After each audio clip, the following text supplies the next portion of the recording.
I started having really bad headaches at 12 years old. They lasted for years.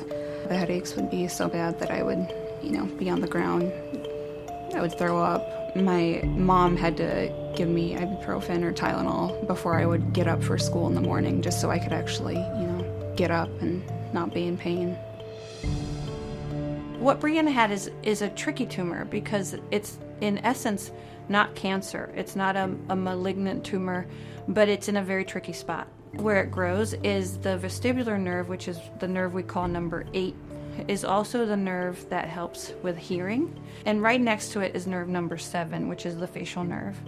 I noticed that I was losing my hearing when I was in nursing school, so I made an appointment with an ENT, got an MRI done, and they got me scheduled for surgery, I think a month after I met them. So they wanted to do it fairly quickly. Sometimes just the tumor growth can affect the facial nerve and cause facial paralysis, but unfortunately, sometimes just treating the primary tumor and the primary problem can result in facial paralysis. They were hoping the facial nerve would eventually come back. A year later is when I met Dr. Lyford-Pike through the referral of the original ENT because it wasn't progressing. If you haven't recovered by this point, we don't expect you to have significant, meaningful movement come back. They're called cranial nerves, and they have numbers from 1 to 12. 7 is the facial nerve. It controls elevating your brow, it controls closing your eye, it controls squinching your nose, your smile. And number 7 is the one here that took the hit that we addressed.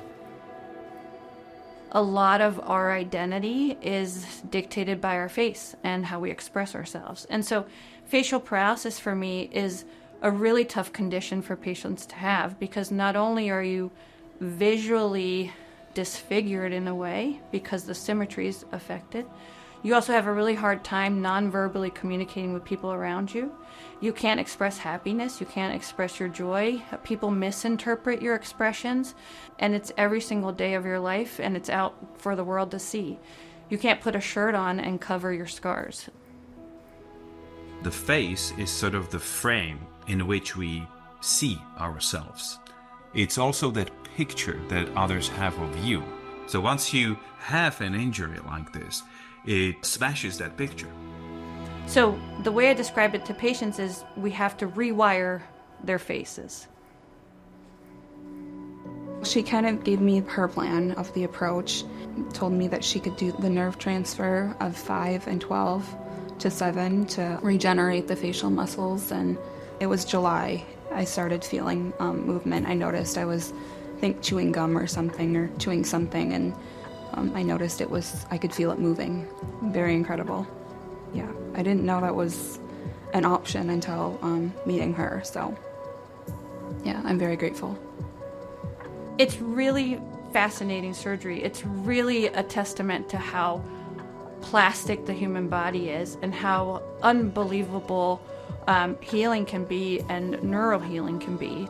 The brain being able to reimagine what the nerve does. And that's a huge part of why this works. My husband works with budgets and numbers, and he always says, you come home from a long day of work, and I can tell that you've been filled by it. So no matter how long the surgery is, how hard the day is, I can measure and know that I've made a difference because I get that feedback right back. I can see it in the people I'm working with. So I think that's a privilege to be able to do that for your job. We are defined by what we have experienced, like Brianna. It is something that she's going to be able to bring to others in whatever she does as a nurse practitioner. Just getting the perspective of the patient and then being, on the other side of that is very cool, very full circle.